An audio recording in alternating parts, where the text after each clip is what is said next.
When I posted my first video on how to start your business in Saudi as a foreigner, I received so many comments. Most of them were, can I start my business as a restaurant owner? Can I start a business as an e-commerce website? Can I start a business as a bakala?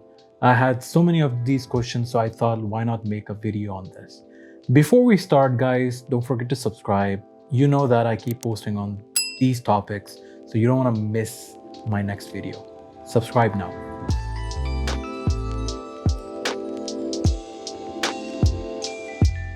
Okay, when people were first asking me this question, if they can start this business or that particular business, I was kind of surprised because I thought, why not? Why cannot they start that business? But then I understood the logic, the reason, the let's say worry they might have that maybe the Ministry of Investment or maybe the Saudi government wants to limit only certain type of businesses for foreigners. That is not true actually. You can literally start any kind of business. There might be a limit for a few, but most of the time you can start any kind of business in Saudi. So that is good news. But then of course you want to check if your type of business, let's say if it's an e-commerce website or e-commerce website for certain, I know that you can start, but it's more about the products that you want to sell on the website that matters. And then of course, there might be certain type of consultancies and there might be some certain type of trade businesses that you want to start. How to check if your kind of business, you can legally operate in Saudi Arabia or not. The first thing I want you to tell you guys that Ministry of Investment or Ministry of Commerce here, they follow something called ISAC. What is ISAC? Let's check Google for this. ISAC is International Standard Industrial Classification of all economic activities.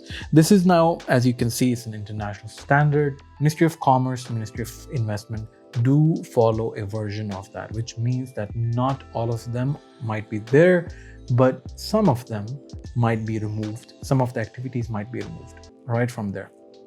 And now, of course, you cannot expect to start a club here, right? But yeah, so certain activities might be removed from the list. And how you can confirm is pretty easy. Once you open your account on the Ministry of Investment website, and in the initial phase, when you're registering your company there, some of the very few first questions the portal will ask you is what kind of activities your business is about to do.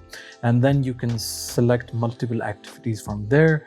And if you want to get a list of all activities, I would advise you to search ISAC on Google, and then it might open the standards website, and from there you can download the Excel sheet.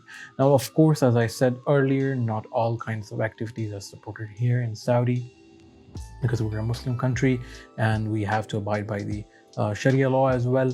But yeah, most of them that you are thinking to start as a business, there's a very high chance they're already supported. Okay, keep in mind that the more activities you add on your business, you might need to show a license for certain activities. For example, from my experience, I remember that if you select marketing activities, you might need to get an approval from a ministry, which I forgot the name, but there is a ministry which will approve and which will give you a license in order to open a marketing agency, for example.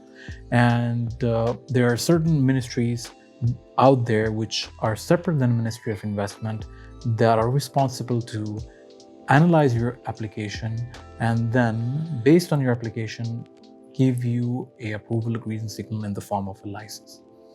So it's highly advised that you should select the parent activity, okay? And if your subcategory is under that parent category and maybe that parent category does not need a license, okay? And keep in mind that it might be illegal to work or provide services in a certain activity. Meanwhile, that activity is not mentioned on your commercial registration or on your license. So you have to be very careful there, okay? That you don't sell any service which is not mentioned in your commercial registration or your Ministry of Investment license. So these are things that you should be careful about. So folks, that's pretty much it on what kind of businesses you can start in Saudi Arabia. For more videos, I'll be showing some boxes here. so you can look at my other videos on starting a business in Saudi. Don't forget to subscribe because, as you know, I keep posting on these topics and you don't want to miss them. Thank you so much.